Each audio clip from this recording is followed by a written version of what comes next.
Hey guys, Jason here with the One Stop How To Guys, bringing you episode 4 of Advanced Drupal Development. Now, in this episode, we're going to be taking a 30,000 foot view of Drupal commerce. And more importantly, we're going to be taking a look at Drupal commerce's main building blocks because it's structured a little differently than a lot of the other things that we've been doing.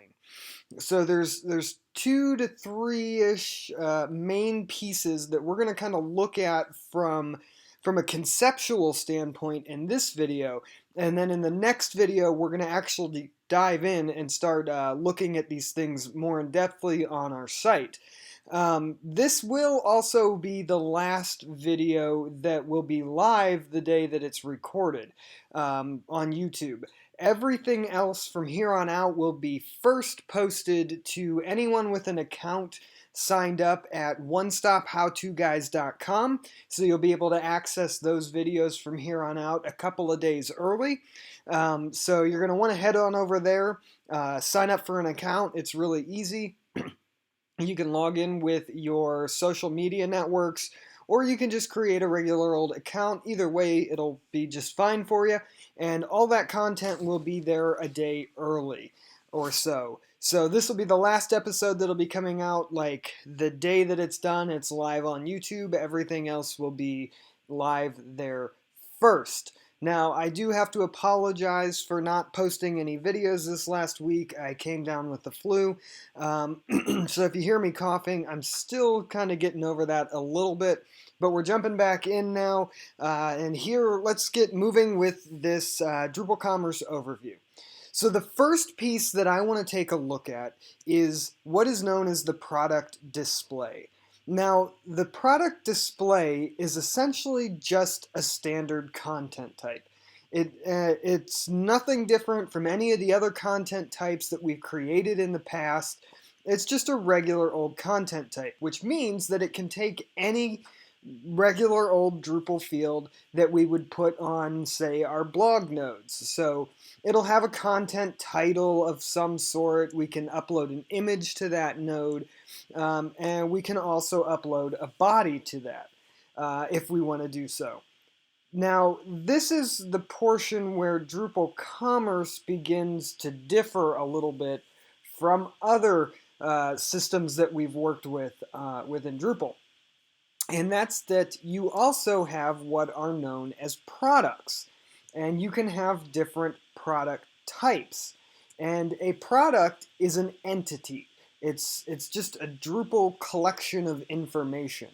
Now, these products can also contain any kind of fields. So we can upload images to these, we can upload files to these, whatever we want to do. They function similarly to a content type, but they're not actually a content type. They won't get a node ID. You won't be able to directly navigate to, say, a product page. And there are a couple of fields within a product that are required. And those fields are the product title, the SKU of that product, so a unique identifier for that particular product, the price of that product, as well as whether or not that product is active, currently for sale, or if it's inactive and not currently for sale. So those are the kind of required fields for a product.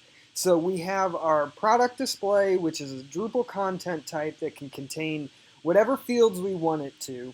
And then we have our product, which is a Drupal entity, which is similar to a content type, but it doesn't get a node ID. You can't navigate to it.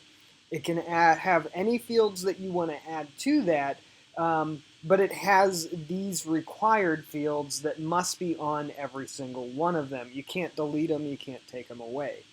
So to this, we could also add maybe a select list for colors and a select list for sizes, for different sizes of this product.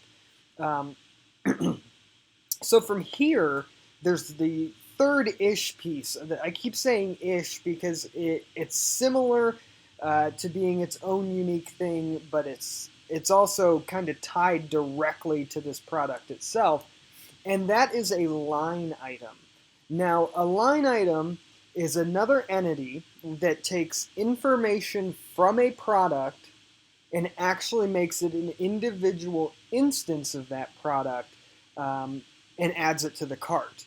Now, these can also have customizable fields in certain situations. It requires an additional module to do so, but you could have something like a user enter in their name for a customizable product, and that would be done on the line item level. So what we end up with is a product with its specified information, and the line item that when we add to the cart, it's going to add an instance of this product as a line item to our cart. So then we come up with something sort of like this, where we have a product display and we have a product, and we add the product to the product display, and we end up with this. Now this seems like it might be extremely complicated just to put a product on a page. Like, why don't we just contain the product within the product display that we've created and just kind of cut out this whole middleman of having a separate product and a separate display and a separate line item?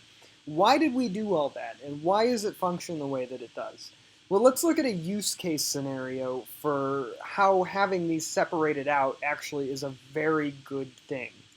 So let's say you are selling a book, and you have a hardcover copy of that book, and it sells for $29.99. And apparently you can also have your name engraved on the cover of this book. So we would take that and we would create a product for $29.99 with an individual SKU on this particular product. The SKU might be, book hardcover. And we attach that to the product display. So we've already discussed how all of that works.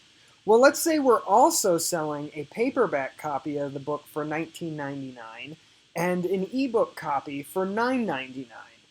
Now, it would seem a little bit more chaotic and you would have way more content if we had to create a product display and a product for each one of these separate instances. So we would have a product and a product display for the hardcover. We would have a product and a product display for the paperback. And again, a product and a product display for the ebook. And that would get really cumbersome, especially when trying to manage and maintain content changes. Let's say that you edited the description of this book that's on the product display. Well, now you have to edit that 3 times across all of these. So what we can do within Drupal Commerce is actually attach all 3 of these products to a single product display. And then what that does is it creates a drop-down list, and the user can then select which version of the book they actually want to buy. And then they add that line item to their cart. So in a roundabout way, it seems like it's more complicated, but it's really not. And when we dive into this, this is going to make a whole lot more sense. But what I want you to really, really grasp from this 30,000 foot overview is that you can have, and you have to have at least one product display and any number of products. So we have a product display that may contain information about that product, and then any number of products, for this example here, a hardcover, a paperback, and an ebook, and then those get attached to the product display.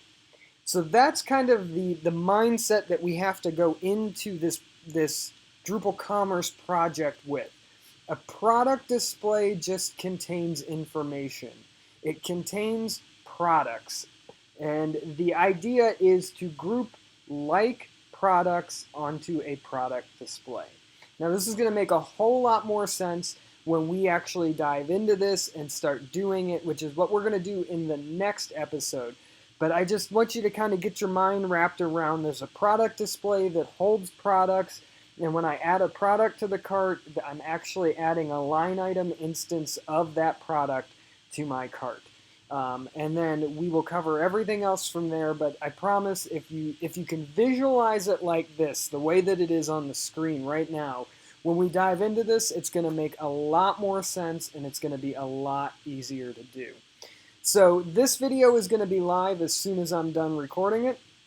From here on out, the rest of the episodes will be live a day or so early on onestophowtoguys.com, so make sure you head on over there, create yourself an account to get early access. There's also a user forum there, and there are forums for all of the tutorial series on this channel, as well as general forums to ask whatever questions that you want, and get the community to talk and answer your questions.